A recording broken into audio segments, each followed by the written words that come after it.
තථා චක්කවාලේසු අත්‍රා ගච්ඡන්තු දේවතා සද්ධම්මං මුනි රාජස්ස සුනන්තු සග්ග මොක්ඛදං ධම්ම ශ්‍රවණ කාලෝ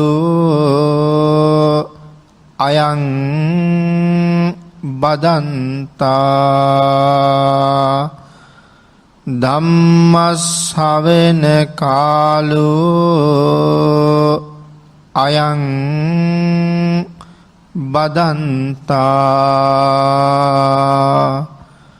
ධම්ම ශ්‍රවණ කාලෝ අයං බදන්තා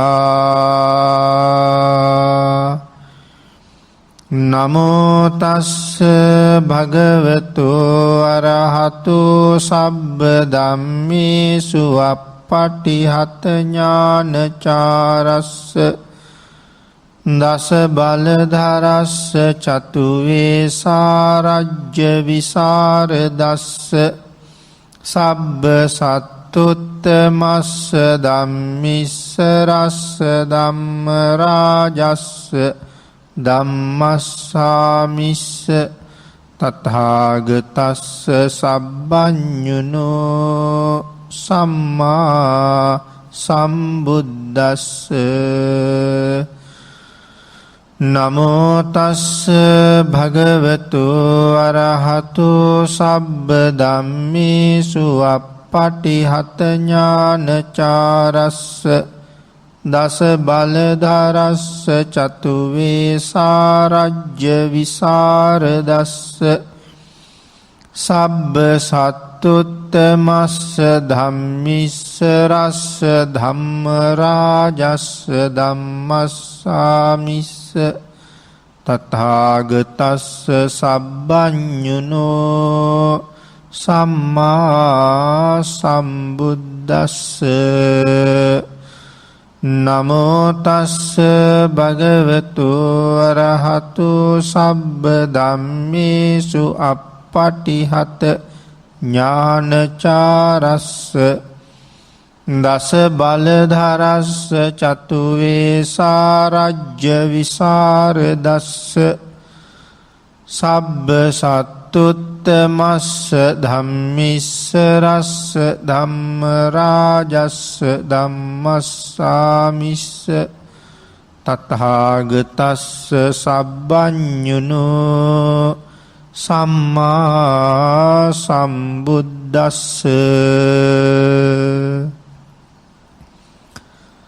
සද්ධර්ම ශ්‍රාවක කාරුණික ගුණගරුක බෞද්ධ පින්නතුනි බොහෝම ශ්‍රද්ධාවෙන් යුක්තව ඔබ සියලු දෙනාම සැදී පැහැදී සූදානම් වෙන්නේ තථාගත ශාන්තිනායක සම්මා සම්බුදුරජාණන් වහන්සේ විසින් ලෝක සත්වයන් පිළිබඳව අපරිමිත දයාවෙන් කරුණාවෙන් මෛත්‍රියෙන් යුක්තව අවබෝධ කරගෙන දේශනා කොට වදාළ පරම ගම්බීර වූ ශ්‍රී සද්ධර්ම රත්නයෙන් අබමල් රේණුවකටත් වඩා අඩු බොහෝම පුංචි කොටසක් දේශනා කරවගෙන ධර්ම ගෞරවය පෙරදරි කරගෙන දේශනාගත ධර්මය ශ්‍රවණය කරන්නත් එසේ ධර්ම ශ්‍රවණය කිරීමෙන් ලැබෙන අවවාද අනුශාසනා තම තමන්ගේ ජීවිතවලට එකතු කරගෙන වඩාත් නිවැරදි මෙලව ජීවිතයක් සකස් කරගන්නත් ඒ තුළින් සුගතිගාමී වූ පරලොව ආයිති භවයකින් සැනසීමේ උතුම් පරමාර්ථයත් ඇතුවයි මේ ධර්ම ශ්‍රවණය කරන්න සූදානම් වෙන්නේ. පින්නතනේ ධර්ම ශ්‍රවණය කිරීම මේ සංසාරයෙන් එතර යන්න බලාපොරොත්තු වෙන කෙනෙකුට ඉතා අවශ්‍යම කාරණාවක්. සසරින් මිදෙන්න සද්ධර්ම ශ්‍රවණය කරන්න සූදානම් වෙන පිරිසකට ශ්‍රවණය කරන්න ධර්මයේ දානය කිරීම තවත් ඉතා සුවිශේෂී පින්කමක්. ඒ නිසා මේ ශාසනය උගන්වා වදාළ මහත්ඵල මහානිසංසදායක වූ එකම දානමය පින්කම බවට ඒ සද්ධර්ම දානය අයිති වෙනවා. මේ සත්පුරුෂ පිරිස ඒ මහානීය පින්කම සිදු කරගන්න සූදානම් වෙන මොහොත. එහෙමනම් අද ඔබේ උතුම් පින්කම මුදුන්පත් කර ගැනීමෙහිලා ධර්ම දේශනාව හැටියට සිදු කරන්න මං අද මාතෘකාව කර යොදාගත්තේ උදාන පාළියේ සඳහන් වෙන මේ ජුන්හ කියන සූත්‍ර දේශනාව. මේ සූත්‍රය හඳුන්වන්න තවත් නමක් තියෙනවා. ඒ යක්ක ප්‍රහාර සූත්‍රය කියලත් මේ සූත්‍රයේ හඳුන්වනවා. උදාන පාළියේ තමයි සඳහන් වෙන්නේ. විශේෂයෙන් අග්‍රශ්‍රාවකයන් වහන්සේලා දෙනම පිළිබඳව කරුණු ටිකක් සාකච්ඡා කරන සූත්‍ර දේශනාවක්. සම්මා සම්බුද්ධ ශාසනයේ කොයිතරම් අසිරිමත්ද? ඒ ශාසනය තුල හැසිරුණ ඒ ශ්‍රේෂ්ඨ භික්ෂූන් වහන්සේලා කොයිතරම් 이르දිමත්ද? මොන තරම් පුණ්‍යවන්තයන්ගෙන් සපිරුණ ශාසනයක්ද කියන කාරණාව කියාපාන තවත් අපූර්ව සූත්‍ර දේශනාවක් තමයි මේ ජුන්හ සූත්‍රය. අපේ බුදුරජාණන් වහන්සේ මේ කාලේ වැඩ හිටියේ රජගහ නුවර වේලු වන විහාරේ. රජගහ නුවර තිබුණා උණ වනාන්තරයක්. ආන්ගේ උණ වනාන්තරයේ ඇතුලේ බුදුරජාණන් වහන්සේ වෙනුවෙන් පන්සලක් හදලා තිබුණා. වේලු කියලා කියන්නේ උණවලට. එhmenan උණ කැලෑව මැද්දේ හදාපු පන්සල වේලු වනාරාමය කියලා හැඳින්වුවා. භාග්‍යතුන් වහන්සේ වැඩ ඉන්නේ මේ කාලේ එහෙ. සරියුත් මොගලන් දෙනම වහන්සේ වැඩ ඉන්නේ කපෝත කන්දරාවේ. මොකද මේ කපෝත කන්දරා කියලා කියන්නේ? කපෝත කියලා කියන්නේ පරවියන්ට නමක්. කන්දර කියලා කියන්නේ පර්වතයට නමක්. එතකොට කපෝත කන්දර කියලා කියන්නේ පරවියෝ විශාල ප්‍රමාණයක් ජීවත් වුණ කන්ද. ආන්ගේ නිසා හඳුන්වලා තියෙනවා කපෝත කන්දරාව කියලා. එතකොට කපෝත කන්දරාවේ පස්සේ කාලේ හැදුන පන්සලක්. ඒ පන්සල හැඳින්වුවේ කපෝත කන්දර විහාරය කියලා. එතකොට සරියුත් මහරහතන් වහන්සේත් මුගලන් මහරහතන් වහන්සේත් වැඩ ඉන්නේ කපෝත කන්දරාවේ. වේළුවනාරාමේ ඉඳලා කපෝත කන්දරාවට යොදුන් ගානක් දුරයි. ජුන්හාය රත්ත්‍යා.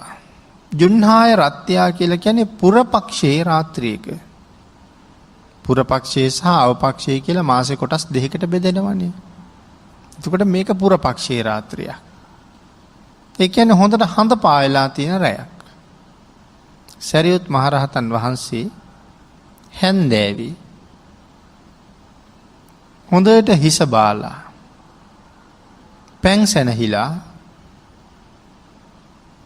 වැඩ ඉන්න විහාරයෙන් එළියට ඇවිල්ලා එළිය තැනක වාඩි වුණා. වාඩි වෙලා උන්වහන්සේ එක්තරා සමාධියකට සමවැදුණා. දැන් මේ ආකාශ අංගණය කියලා හඳුන්වන්නේ එතකොට. එයි මේ ආකාශ අංගණය කියලා කියන්නේ බැලූ හාත්පසම පේන්නේ අහස. ආන් ඒ වගේ තැනකට තමයි ආකාශ අංගණය කියලා කියන්නේ.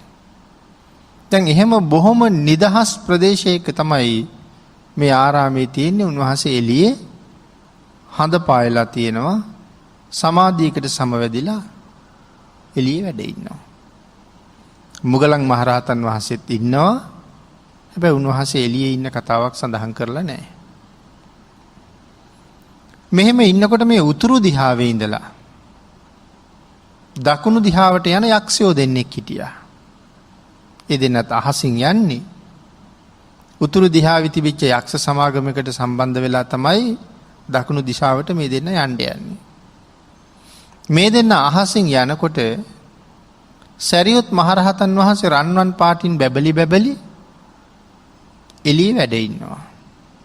හඳ එළියේ වැටිලා අලුතෙන් හිස බාලා හිස හරිය ලස්සනට දිලිසෙනවා හඳ එළියේ.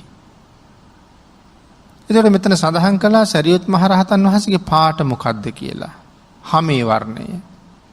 මොන පාටයි කියලාද දැන් මේ කියන්නේ? රන්වන් පාටයි කියලා. එතකොට මෙතන වැඩ ඉන්නවා මුගලන් මහරහතන් වහන්සේත් ඒ ළඟ. එළියේ නෙමෙයි හැබැයි. සමහරලාට එළියේ හිටියා වෙන්නත් පුළුවන්. නමුත් මෙතන එහෙම සඳහනක් කරන්නේ නැහැ. නමුත් මේ දෙන්න එකට තමයි මෙහෙ වැඩ ඉන්නේ. එතකොට මුගලන් මහරහතන් වහන්සේ මොන පාටද? මේ අපේ ශාසනයේ අති විශේෂම මහරහතන් වහන්සේලා දෙනමක් නේ. සරියුත් මහරහතන් වහන්සේ දක්ෂිණ ශ්‍රාවකයා, මුගලන් මහරහතන් වහන්සේ වමත් ශ්‍රාවකයා. සරියුත් මහරහතන් වහන්සේ නම් රන්වන් පාටයි කිව්වා. මුගලන් මහරහතන් වහන්සේ දම් පාටයි. ඒ වුණාට සාමාන්‍යයෙන් අපි සඳහන් කරන්නේ නිල් පාටයි කියලා. ධර්මයේ තියෙන්නේ එහෙම තමයි. නීලුප්පල වර්ණයි කියලා සඳහන් කරන්නේ. මොනවද මේ නීලුප්පල කියලා කියන්නේ? උත්පල කියලා කියන්නේ මහ නෙල් වලට උපුල් මල් කියලා අපි කියන්නේ. එතකොට මුගලන් මහරහතන් වහන්සේගේ පාට මොන පාටද? නිල් මානෙල් මල් වල පාටයි. එතකොට නිල් මානෙල් මල් වල පාටයි කියලා කියම අද නිල් මානෙල් වර්ග හුඟක් දකින්නවා අපි. එන්නට අපි ජාතික පුෂ්පය කියලා කියන්නේත් නිල් මානෙල් මලටනේ. එතකොට ඒ මොන නිල් මානෙල් මලද? අපි මේ හරියටම නිල් මානෙල් මොනවද කියලා හිතාගන්න බැහැ නේද? අපේ හැබෑම නිල් මානෙල් මල අපේ වැව්වල පිපිච්ච නිල් මානෙල් මලක් තියෙනවා. ඒ මල ගොඩාක් නිල් පාට නෑ.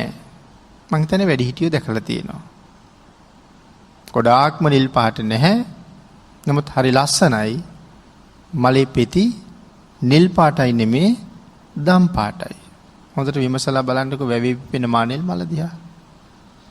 ආන්ගේ වෙන මානෙල් මලක පෙති දම් පාටයි. හැබැයි අපි ඒකට කියන්නේ නිල් පාට. නීලුප්පල වර්ණයි කියලා කියන්නේ සරියුත් මහරහතන් වහන්සේගේ පාට හරියටම වර්ණ ගන්නනෝ නම් දම් පාටට සමාන වර්ණයකින් වර්ණවත් කරන්න ඕනේ. හැබැයි අපි හුඟක් තැන්වල වර්ණවත් කරලා තියෙනවා දැකලා තියෙන්නේ බලන්න ටිකක් අප්‍රසන්න පාටයි.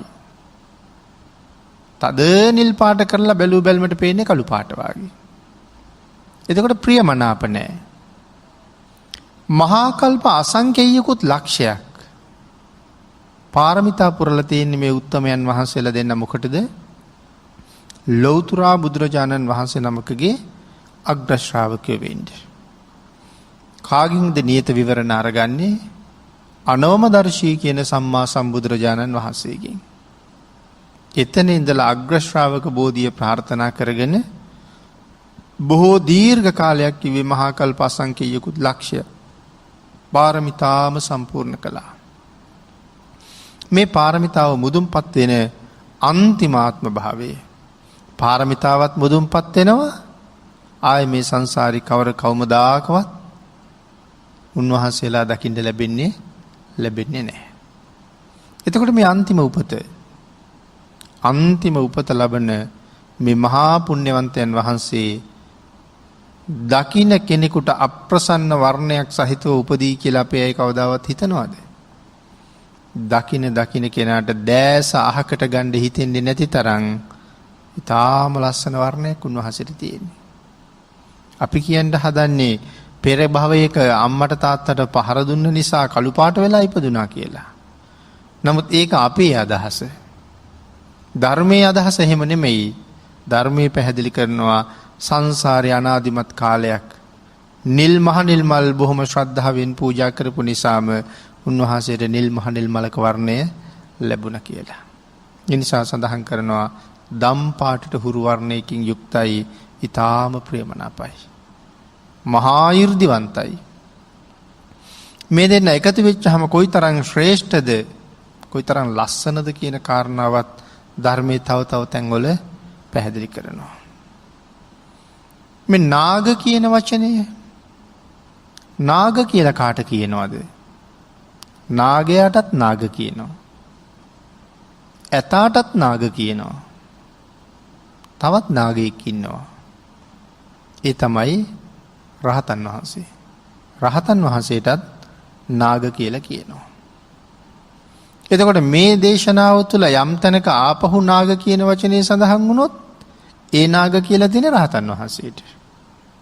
එතකොට නාග කියලා හඳුන්වන කොටාස තුනක් ගැන සඳහන් කළා. ඇතයි, නාගයයි, රහතන් වහන්සේ. මං කිව්වා සඳහන් කළා මේ මහා ශ්‍රේෂ්ඨයින් වහන්සේලා දෙන්න පිළිබඳව ධර්මයේ තවත් තැන්වල කොහොම විස්තර කරලා තියෙනවද? එක තැනක සඳහන් කරනවා මේ මිනිස්සු මොකටද ආභරණ පළඳින්නේ?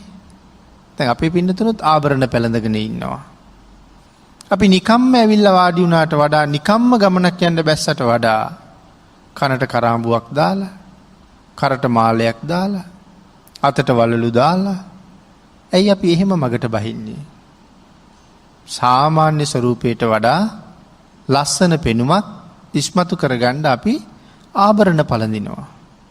එහෙනම් ධර්මයේ සඳහන් කරනවා මේ උත්තමයන් වහන්සේලා දෙදෙනා යම් තැනක වැඩ ඉන්නවා නම් ආන් ඒ වැඩ ඉන්න තැනට උන්වහන්සේලා ආභරණයක් වෙනවා කියලා. ඒ කියන්නේ උන්වහන්සේලා දෙන්න වැඩ ඉන්න තැන අමුතු ලස්සනක් ඇති වෙනවා, ආභරණයක් වෙනවා. ඊළඟට සඳහන් කරනවා එකම රත්තරන් ගුහාවක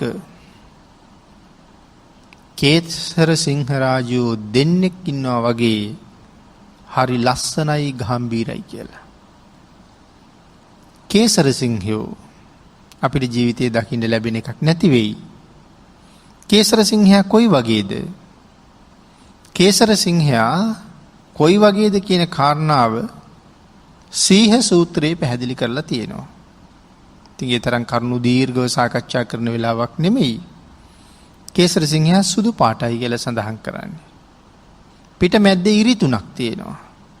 ඒ ඉරි රතු පාටයි. කට රතු පාටයි. නහය මුල රතු පාටයි. ඇඟිලි පුඩු රතු පාටයි. ලාක්ෂා වර්ණයි කියලා සඳහන් කරලා තියෙන්නේ. ලෝම වැවිලා තියෙන ඇඟ පුරාම සාමාන්‍ය අපි දකින සිංහෙකුගේ ලෝම වැවිලා තියෙන්නේ මුහුණේ සහ බෙල්ල ප්‍රදේශයේ විතරයි. නමුත් කේසර සිංහයා සම්පූර්ණයෙන්ම පුළුන් ගොඩක් වගේ ලෝම වලින් වැහිලා ඉන්නේ. පුදුම තේජාන්විතයි. රත්තරන් ගුහාවක, රිදී ගුහාවක, මනෝසීල ගුහාවක, මේ වගේ ගුහාවල් තමයි වාසය කරන්නේ. පලිඟු ගුහාවක මේ වගේ තැන්වල හැර කේසර සිංහයා කොහොමවත් ජීවත් වෙන්නේ නැහැ. එතකොට තව කෙනෙකුට ආයෙ ප්‍රශ්නයක් එනවා කොහෙද මේ රත්තරන් ගුහා තියෙන්නේ කියලා. ඒ කාරණාවම ධර්මයේ සඳහන් කරනවා හිමාලයේ තමයි එවන් ගුහාවල් තියෙන්නේ. ඒ කියන්නේ අපිට පේන හිමාලය වෙනයි, මහරහතන් වහන්සේලා දකින හිමාලය වෙනයි, 이르දිවන්තයන්ට පේන්නේ හැබැයි හිමාලය. තංගේ හිමාලයේ තමයි මේ රත්තරන් ගුහා තියෙන්නේ. එතකොට රත්තරන් ගුහාවක් ඇතුලේ හිතන්නකෝ අපි මේ රත්තරන් මාලයක් නූල් පොටක් වගේ දාගන්නෙත් දාපුවම ලස්සනයි කියලා. එතකොට ඒ තරම් දිලිසෙන රත්තරන් ගුහාවක් වෙච්චහම ඒ ගුහාව ඇතුලේ සුදුම සුදු පාට මහ ගාම්භීර පෙනුමක් තියෙන සිංහරාජයා කොයිතරම් තේජාන්විතව බබලිනවද? ආන් මේ ගුහාව ඇතුලේ එවන් සිංහයෝ දෙන්නෙක් හිටියොත් කොහොම වෙයිද? මුන් වහන්සේලා දෙන්න එකතු වෙච්ච තැන ආන් ඒවා ඊට වඩා ප්‍රතාපවත් කියලා සඳහන් කරනවා. ඊළඟට සඳහන් කරනවා එක තැනක ඉන්න ව්‍යාග්‍රෝ දෙන්නෙක් වගේ කියලා. තව තැනක සඳහන් කරනවා මනාව මල් පිපුණ හොඳට මලින් පිරීලා තියෙන සල් වනාන්තරයකට ඇතුල් වෙච්ච චද්දන්ත හස්සිරාජයෝ දෙන්නෙක් වගේ කියලා.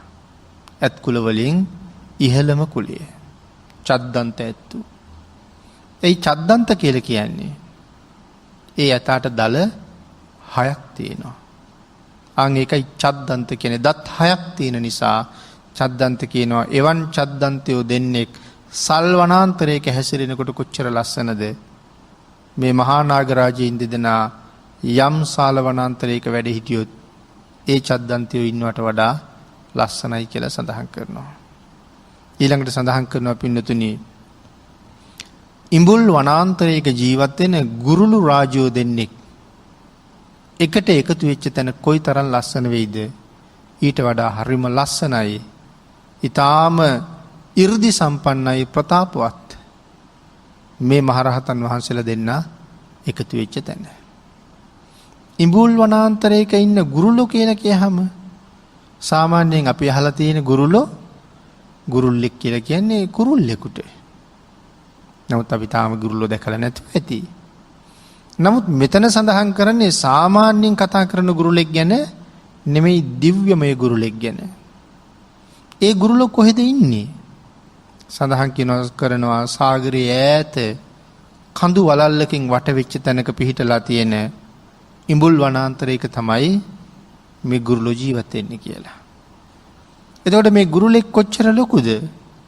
ධර්මයේ සඳහන් කරනවා එක්කෙනෙක් යොදුන් 150ක් විතර දිගයි කියලා.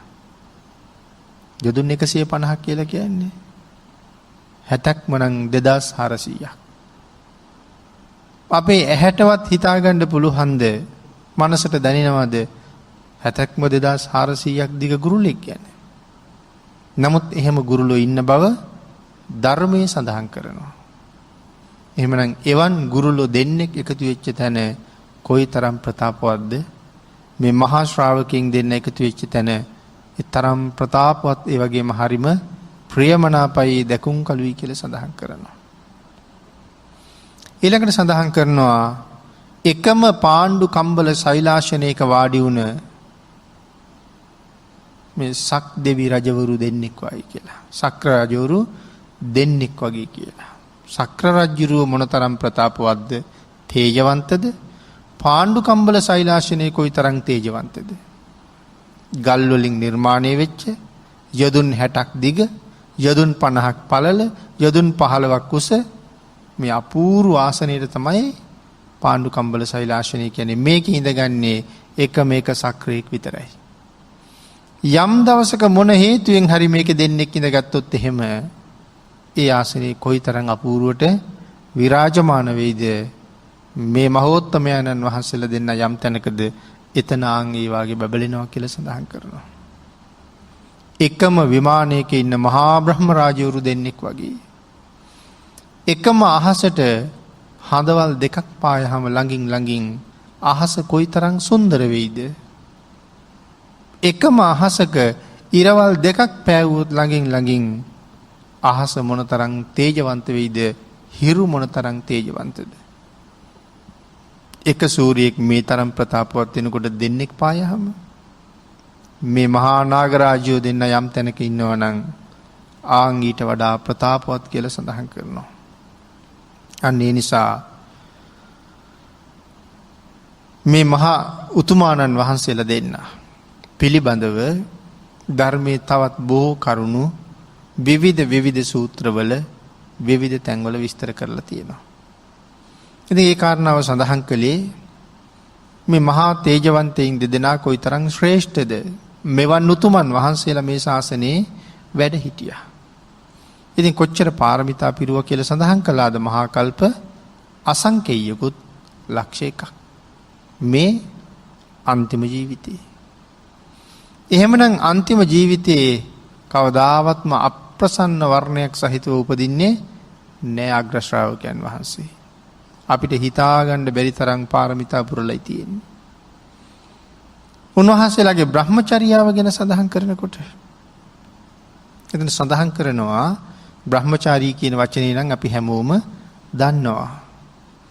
නමුත් මේ උතුමන් වහන්සේලා දෙන්න ගැන කතා කරනකොට සඳහන් කරන්නේ අත්‍යන්ත බ්‍රහ්මචාරී කියලා. එතකොට අපිට අලුත් වචනයක් ඒක. අත්‍යන්ත බ්‍රහ්මචාරී. ඇයි ඒ අත්‍යන්ත බ්‍රහ්මචාරී කියලා කියන්නේ? සාමාන්‍ය කෙනෙකුට නම් හිතාගන්නවත් බැරි දෙයක්. මේ අග්‍ර ශ්‍රාවක තනතුරු සාක්ෂාත් කරන්න කලින් එක දිගටම ආත්ම 500ක්ම දෙන්න ඉඳලා තියෙන්නේ පැවිදි වෙලා. එක දිගටම ඍෂි ප්‍රෞජාවෙන් පැවිදි වෙලා ඉඳලා තියෙන්නේ. ආත්ම 500ක්. එතකොට අරහත්ත්වය ලැබුවේ නැති නිසා මේ රාගසිත උපදින්නේ නැද්ද? සඳහන් කරනවා මේ ආත්ම 500ම තමන්ගේ අතින්වත් තමන්ගේ අවයවයක් රාගසිතින් නම් ස්පර්ශ කළේ නෑ කියලා. ආන් ඒක හින්දායි අත්‍යන්ත බ්‍රහ්මචාරී කියන්නේ. ඒ තරම් පුණ්‍යවන්ත ජීවිතයක් ගත කෙරුවා නම් කොහොමද මේ වගේ අප්‍රසන්න වර්ණයක් ඇතුව උපදින්නේ නේද? අන් ඒ හින්දා මුගලන් මහරහතන් වහන්සේත් ඉතාම ලස්සන වර්ණයකින් යුක්තයි. සරියුත් මහරහතන් වහන්සේ රන්වන් පාටින් බැබලෙනවා. දැන් මේ වෙලාවේ අරමුණු කරලා තියෙන්නේ උන්වහන්සේ එළියේ එක්තරා සමාධියකට සමවැදිලා වැඩ ඉන්නකොට අර යක්ෂයෝ දෙන්න යක්ෂ සමාගමේ නිමා වෙලා උතුරු පැත්තේ ඉඳලා දකුණු පැත්තට යනකොට එක යක්ෂයෙක් අනික් යක්ෂයාට කියනවා සරියුත් මහරහතන් වහන්සේ දැකලා. කොයි තරන්නම් පෞකාරද අනික් යක්ෂයාට කියනවා යාළුවේ මට නම් අර ශ්‍රමණයාට ටොක්කක් අයින්ඩම හිතෙනවා කියලා. ඒ බොහෝම ලස්සනට හිස දිලිසෙනවා. අනිත් යක්ෂයා කියනවා හොඳයි හිතුණට කමක් නෑ හැබැයි ක්‍රියාත්මක වෙන්න එපා කියලා. ඒ යක්ෂයා කියනවා ඔය ශ්‍රමණයා හරි 이르දිමත්. ඔය ශ්‍රමණයා හරි තේජවන්තයි. ඔය ශ්‍රමණයා හරි බලවන්තයි. ඔය ශ්‍රමණයා හරි සීලවන්තයි. ඒ නිසා ඔබේ අදහස ක්‍රියාත්මක නම් කරන්න එපා කියලා. මේ යක්ෂයා දෙවනි පාරත් කියනවා නෑ නෑ මට නම් හිසට ප්‍රහාරයක් එල්ල කරන්නමයි හිතෙන්නේ. දෙවනි පාරත් අනික් කෙනා උපදෙස් දුන්න එපා. තුන්වෙනි පාරත් කිව්වා තුන්වෙනි පාරත් උපදෙස් දුන්න එපා කියලා. හතරවෙනි පාර අනික් කෙනාගෙන් අහන්නෙම නෑ. ආපු ගමන් ලොකු පහරක් එල්ල කරනවා සරියුත් මහරහතන් වහන්සේගේ හිසට. ඒක බලාගෙන ඉන්නවා මුගලන් මහරහතන් වහන්සේ. උන්වහන්සේට පේනවා දැන් මේ පහර දෙන්නේ යකෙක්නේ. එතකොට යකා පෙනිපෙනී ඇවිල්ලා පහර දෙන්නේ නැහනේ. එතකොට මුගලන් මහරහතන් වහන්සේට කොහොමද මේ යකා පේන්නේ එහෙනම්? උන්වහන්සේගේ 이르දිමය ශක්තියෙන් පේන්නේ. මිනිස් ඇස ඉක්මවාපු ඇහක් තියෙනවා. ඒකට කියනවා දිවැස කියලා. ආන්ගේ දිව්‍යමය ඇහෙන් තමයි දකින්නේ මහා විශාල යක්ෂයෙක් ඇවිල්ලා දැඩි පහරක් උන්වහන්සේගේ හිසට එල්ල කළා කියලා. එතකොට ඇයි මේ යක්ෂයාට රහතන් වහන්සේට පහරක් එල්ල කරන්න හිතුනේ? අනික් යක්ෂයා කියනවා එපා කියලා. මෙයාට හිතනවා ගහන්න ඕනේ කියලා. මේ තමයි සංසාරේ කේන්තියක තරහවීමක හැටි. අමනාපයක්. අපිටත් එහෙම සංසාර අමනාපකාරයෝ හම්බ වෙනවා. ඔබ අපි ඔක්කොටම. සමහර වෙලාවක බාණ්ඩකෝ මෙහෙම හිතලා. සමහර මිනිස්සු අපිට හම්බ වෙනවා. ඒගොල්ලෝ අපිට පුදුම ලෙන්ගතුයි. නොයෙක් ආකාරයෙන් අප උපස්ථාන කරනවා. හම්බෙච්චාම ඊටාම ලෙන්ගතු විදිහට කතා බහ කරනවා. ඒ වුණාට ඒ මිනිස්යාගෙන් මේ ජීවිතේ අපිට වෙච්ච කිසිම වරදක් නැහැ. ඒ වුණාට අපි කතා කරන්න හිතෙන්නේ නැතුව යනවා අපිට. අපිට කිසිම දෙයක් කරලා නැහැ. ඒ වුණාට දැක්කහම එළියට එන්න හිතෙන්නේ නැහැ. මූණ දෙන්න හිතෙන්නේ නැහැ. අපිට ප්‍රියක් ඇති වෙන්නේ නැහැ. එහෙම අවස්ථා අපේ ජීවිතවල අපිට මුණ ගැහෙනවා. ඇයි? මේ ජීවිතේ නම් ඒගොල්ලෝ එක මොකවත් නැහැ. පෙර දවස්වල පෙර සංසාරේ ලොකු අමනාපකම් තිබිලා තියෙනවා. ආන් ඒ නුරුස්නා ගතිය තමයි මේ ජීවිතේටත් මේ හැවිල්ලා තියෙන්නේ. කොච්චර භයානකද ඒක? දැන් මේ යක්ෂයාට විපාක දෙන්නේ ආන් ඒ භයානක බව. දැන් යක්ෂයාට කේන්ති ඇති උනේ කවුරු ගැනද? රහතන් වහන්සේ නමක් පිළිබඳව. අපිට නම් මේ සාමාන්‍ය මිනිහෙක් පිළිබඳව කේන්තියක් ඇති වෙච්ච එකේ තරම් දෙයක් නෙමෙයි. හැබැයි ඉතින් ඕක දිගට පැවතුනහම ඒ මිනිස්සයා දවසක රහත් වෙලත් අපිට ඒ කේන්තිය આવුත් නම් හැබැයි හරි භයානකයි. ආන් ඒක නිසා තමයි කවුරුවත් එක්ක වෛර බඳින්න හොඳ නැත්තේ. කවුරුවත් එක්ක අමනාපකම් තියාගන්න හොඳ නැත්තේ. ඒව දිගින් දිගට යන්න පුළුවන් ඉඳා. නැත්තම් යක්ෂයාට ගහන්න නෙමෙයිනේ හිතෙන්න ඕනේ දැක්ක ගම. මේ තරම් සුන්දර රූපයක් තියෙන. රත්තරන් පාටින් දිලිසි වැඩ ඉන්න මේ මහරහතන් වහන්සේ දැක්කහම දන ගහන්න හිතෙන්ද පෙළඟට ඇවිල්ලා. මෙයාට හිතුනේ වඳින්නද? නෑ එයාට හිතුනේ ගහන්න. ඒක තමයි සංසාරේ කේන්තික ස්වභාවය. ඒකයි මං කිව්වේ අපිටත් ඒක දවසක ওই විදිහට බලපාන්න පුළුවන්. ඒ නිසා හිතවල මනාපකම් අයින් කරගෙන ජීවිතේ දෙවි දෙවි ජීවත් වෙනවට වඩා සතුටින් ජීවත් වෙන එක හරි වටිනවා. මෙයා ගිහිල්ලා ගියපු ගමන් පාරක් ගැහුවා. හැබැයි ගහපු ගමන් කෑ ගහන්න පටන් ගත්තා. දැවෙනවා කියලා කෑ ගැහුවා. අතච්ච පනසෝ යක්ඛෝ ඩයිහාමීති වත්වා. මම දනවා කියලා කෑ ගැහුවා. දැන් ඉන්නේ තව අහසනේ. අහසේ ඉන්න බෑ දැන් මෙයා පිච්චෙනවා. ආන්ගේ දැවෙන හින්දා එයා මහ පොළොවට වැටුණා. ධර්මයේ විස්තර කරනවා මෙයා කොයි තරම් පෞකාරද කියලා. මේ මහ පොළොව කොයි තරම් ඝනකඩයි කියලා ධර්මයේ සඳහන් කරනවාද? මේ මහ පොළොව යොදුන් 2,40,000ක් ඝනකඩයි කියලා සඳහන් කරනවා. ඒ තරම් ඝනත්වයක් මේ මහ පොළොවේ තියෙන. යොදුන් 2,40,000ක් කියලා කියහම 70ක්ම 38 ලක්ෂ ගාණක් මහ පොළොව පුදුම ඝනත්වයක්. එතකොට මේ මහ පොළොව කොයි තරම් බර උස්සගෙන ඉන්නවද? කොයි තරම් බර දේවල් තියෙනවද? තට්ටු 25 30 උස ගොඩ නැගිලි තියෙනවා. තව නොඑක ආකාරයෙන් බර යාන වාහන මේක උඩට පාත් වෙනවා. මහ පොළොවට බර ඇද්ද? මහ පොළොවට ඒවා බර නැතුව ඇති.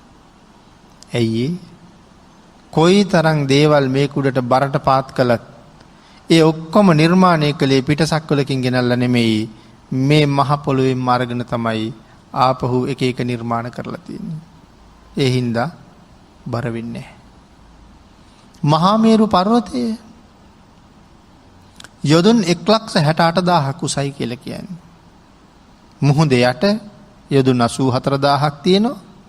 මුහුද උඩ යොදුන් 84,000ක් තියෙනවා. ඒතර මුළු පර්වත රාජ්‍යය යොදුන් 1,68,000ක්. මේ මහ පර්වත රාජ්‍යයත් උස්සගෙන මේ මහ පොළොව නිශ්චලව පවතිනවා. ඒ මහ පර්වත රාජ්‍යයත් උස්සගෙන නිශ්චලව පවතිනවා නම් සඳහන් කරනවා මේ මහා පෞකාරයාගේ බරණන් උස්සන්න මහ පොළොවට බෑ කියලා. එතකොට මෙයා කරගත්ත පවේශයේ මිසිය පවද්ද? මේ මහ පෞකාරයා උස්සන්න මහ පොළොවට බෑ කියලා සඳහන් කරන්නේ. ආන්ගේ බැරි හින්දා දනවා කියලා මහ පොළොවට වැටිච්ච ගමන්ම මොකද මහ පොළොවට උනේ? මහ පොළොව ඈත් වුණා. උස්සගෙන ඉන්න බෑ වගේ නිකන්. ඈත් වෙනවත් එක්කම අවීචියෙන් ආපු ගිනි දැල් කෑ ගහද්දින් එහෙමම වෙලාගෙන අවීචියටම අරගෙන ගියා. හැබැයි අනික් යක්ෂයා කිව්වා එපා ගහන්න කියලා. එතකොට සරියොත් මහරහතන් වහන්සේට ගහපු පාර හරියට ආනන්තරීය පාප කර්මයක් හා සමානයි. ආනන්තරීය පාප කර්මයක් කළත් අතරක් නෑ නිරයමයි. වැඩිම අවීචියට. එතකොට සරියොත් මහරහතන් වහන්සේ ඝාතනය කළා නෙමෙයි, රහතන් වහන්සේ නමක් ඝාතනය කිරීමනේ ආනන්තරීය. නමුත් සරියොත් මහරහතන් වහන්සේට ගහපු පාරත් ආනන්තරීය කර්මයේ වගේම මහ බලවත් කර්මයක්. ඒ උන්වහන්සේගේ සීල තේජසේ තරම්ම උතුම් නිසා. මේ යක්ෂයා ගහපු පාර පුංචිද? ආන් ඒක සඳහන් කරනවා වෙනම මධ්‍යම පුරුෂයෙකුගේ රියනෙන් රියන් 7.5ක් විතර උස. ඒකට රියන් 7.5ක් කියලා කියන්නේ අඩි 10කටත් වඩා වැඩි. රියන් 7.5ක් විතර උස ඇතෙක්.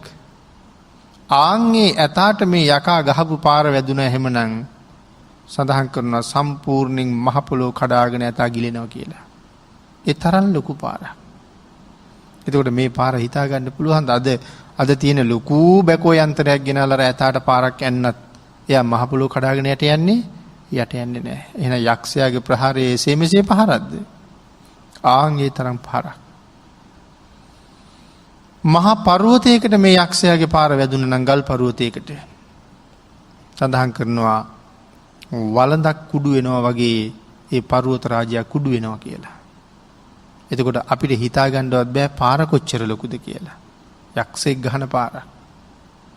මේක දැකලා තමයි මුගලන් මහරහතන් වහන්සේ ඇවිල්ලා අහන්නේ පින්වත් සාරිපුත්තයන් වහන්සේ ඔබ වහන්සේට යැපෙන්න පුළුවන්ද? ඔබ වහන්සේට පහසුවෙන් වැඩ ඉන්න පුළුවන්ද? ඔබ වහන්සේට මොකවත් අපහසුයක් නැද්ද? ඔබ වහන්සේ සුවෙන්ද? එහෙම අහනවා ඇවිල්ලා. ඒ දැන් පහරේ ප්‍රමාණයත් මුගලන් මහරහතන් වහන්සේ දන්නවා. පහර එල්ල කරනවත් මුගලන් මහරහතන් වහන්සේ දැක්කා. ආංගීලයි සඳහන් කරනවා පින්වත් මොග්ගල්ලාන මට කිසි අපහසුවක් නැහැ. මට පහසුවෙන් යැපෙන්න පුළුවන්. මට හොඳින් ඉන්න පුළුවන්. මට කිසිම අපහසුවක් කරදරයක් නැහැ. ඒ වුණාට මගේ හිස ටිකක් රිදෙනවා. හිසේ කැරකැවිල්ලක් වාගේ තියෙනවා කියලා සඳහන් කළා. ආංගිතෝට මුගලන් මහරහතන් වහන්සේ සඳහන් කරනවා ආශ්චර්යයි ස්වාමීනි ආශ්චර්යයි අද්භූතයි ස්වාමීනි අද්භූතයි. එයි මේ අද්භූතයි කියලා කියන්නේ පෙර කවදාවත් වෙලා නැති දෙයක්. බුදුරජාණන් වහන්සේගේ සුවිශේෂී ලක්ෂණ පිළිබඳව කරුණු පැහැදිලි කරන අපූර්ව සූත්‍රයක් තියෙනවා.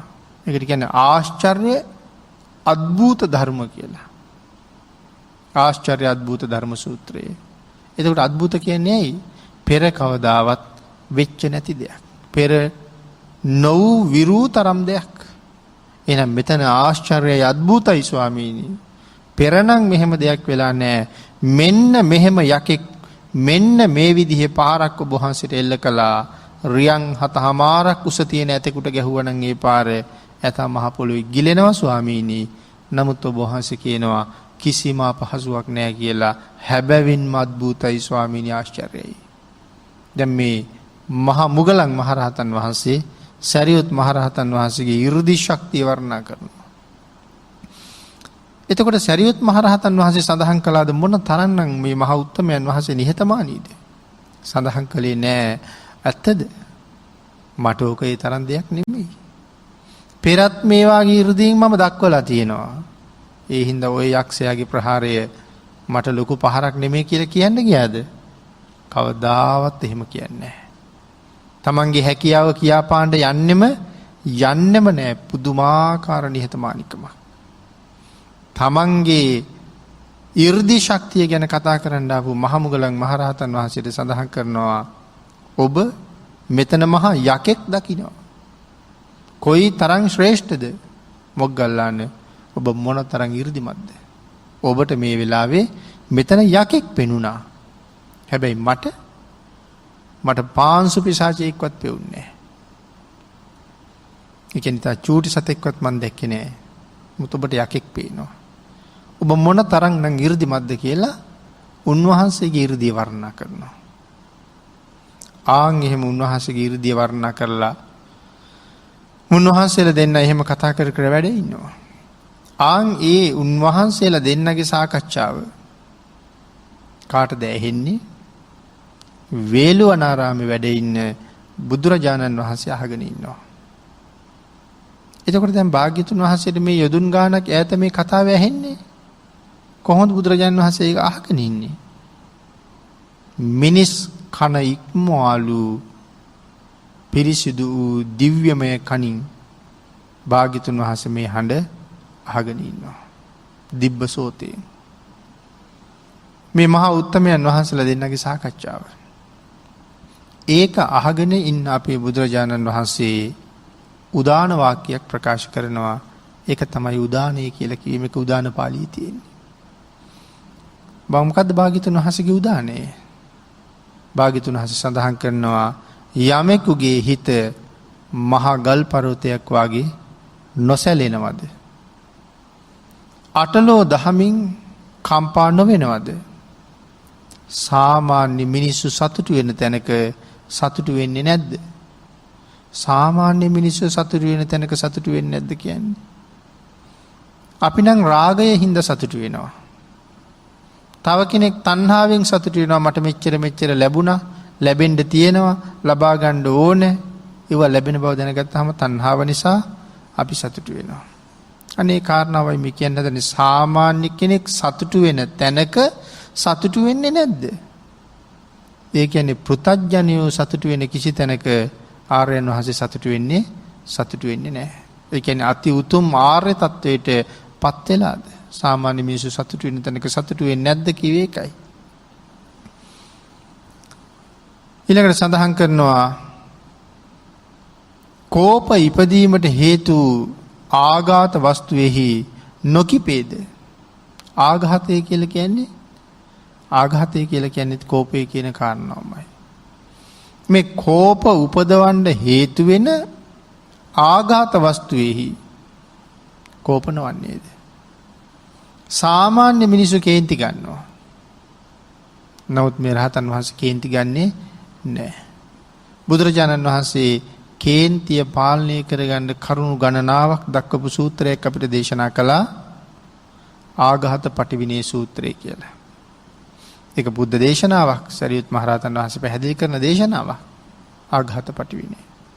එහෙනම් කවදාවත් කේන්ති යන්නේ නැද්ද? අමනාපකම් ඇති වෙන්නේ නැද්ද? ඊළඟට සඳහන් කරනවා හිත මනාව වඩන ලදද? මෙහෙම කරන්න පුළුවන් වෙන්නේ මනාව හිත වඩාගත්ත කෙනෙකුට. ආන් එහෙම හිත මනාව යමෙක් වර්ධනය කරගත්තද ඒ අය ළඟට දුක කෙසේ පැමිණෙන්නේද? බුදුරජාණන් වහන්සේ අහනවා එවන් අය ළඟට කොහොමද දුක එන්නේ? එහෙනම් සරියුත් මහරහතන් වහන්සේට යක්ෂයාගේ ප්‍රහාරයෙන් කිසිම දුකක් ආවේ නැහැ. එතකොට මේ සරියුත් මොගලන් දෙනම වහන්සේ පිළිබඳව තමයි මේ කාරණාවෙන් පැහැදිලි කරන්නේ උන්වහන්සේලාගේ අප්‍රතිහත ශක්තිය, මහා තේජානුභාවය පිළිබඳව පැහැදිලි කරලා මේ සම්මා සම්බුද්ධ ශාසනය කොයිතරම් ලස්සනද, මොන වාගේ අජානීය පුජ්‍යලයන්ගෙන් මේ ශාසනය බැබළුණාද. හැබැයි ඒ ශාසනය කාගේද? ඒ ශාසනයේ අපිත් උරුමකම් කියනවා. හැබැයි මේක අපේ නෙමේ භාග්‍යතුන් වහන්සේගේමයි. අපි භාග්‍යතුන් වහන්සේගේ ශ්‍රාවකයෝ බවට පත් වෙනවා. හරියටම ශ්‍රාවකයෝ වෙන්නේ අති උතුම් බුද්ධ රත්නයේ සරණ ගිහිල්ලා, ශ්‍රේෂ්ඨ වූ නෛර්යානික ධර්ම රත්නයේ සරණ ගිහිල්ලා, මෙන්න මේ සාකච්ඡා කරපු මහා නාගරාජවරුන්ගෙන් සපිරුණ මේ ශාසනයේ ඒ ආර්ය මහා සංඝයා හරියටම සරණ ගියපු අයට කියනවා බෞද්ධ කියලා.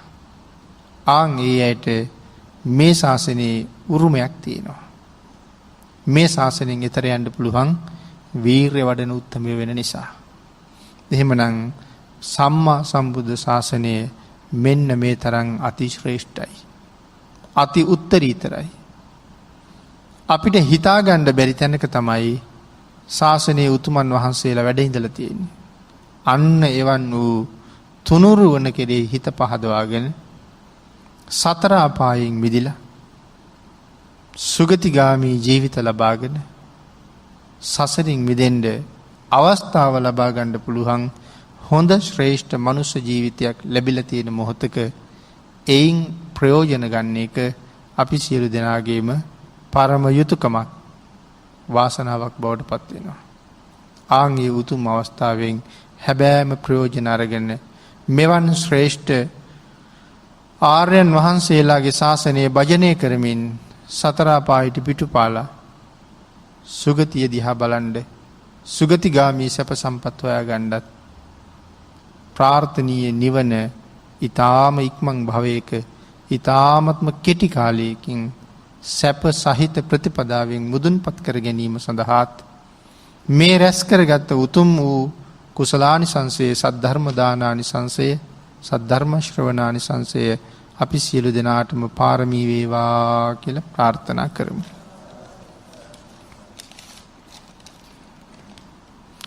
අද ධර්ම දේශනාවේ දායකත්වය පඩිවෙල කුලියාපිටියෙහි පදිංචි ඒ රම්මණිකේ මහත්මිය විසින් අද දින 70 වන ජන්මදිනයේ සමරන පඩිවෙල කුලියාපිටිය පදිංචි ඒ රම්මණිකේ මෑණියන්ට රත්නත්‍රී ආශිර්වාදයේ ප්‍රාර්ථනා කිරීම මේ පින්කමේ උතුම් බලාපොරොත්තු අතර මුලින්ම සිහිපත් කරනවා.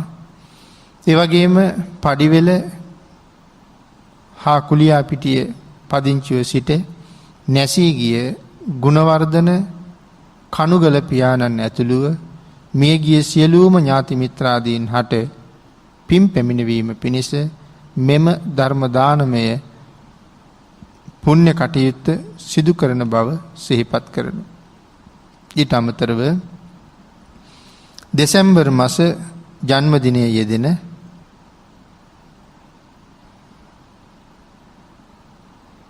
ඒ පුංචි බණ්ඩාර මහත්මයා සහ සුරංගී ගුණසේකර මහත්මිය චනුල් කනුගල පුතණුවන්ටත් සුමින්දී කනුගල දියණියටත් මේ කුසල අනුමෝදන් වේවා. තුනුරුවන්ගේ උතුම් ආශිර්වාදය ලැබේවා. නිදුක් නිරෝගී භාවයේ චිරජීවනයේ උදාපත් වේවා කියලා ආශිර්වාද කරනවා. පින් අනුමෝදන් කළ සියලු දෙනාටම පින් අනුමෝදන් වේවා. ආශිර්වාද කළ සියලු දෙනාටම රත්නත්‍රී ආශිර්වාදයෙන් නිදුක් නිරෝගී භාවයේ චිරජීවනයේ උදාපත් වේවා කියලා ප්‍රාර්ථනා කරමු. ආකාශට්ඨා ච බුම්මට්ඨා දේවා නාග මහිද්దికා පුඤ්ඤන්තං අනුමෝදිත්වා චිරං රක්칸තු ලෝක සාසනං දේවෝ වස්සතු කාලේන සස්ය සම්පatti හෝතු ච පීතෝ භවතු ලෝකෝ ච රාජා භවතු ධම්මිකෝ.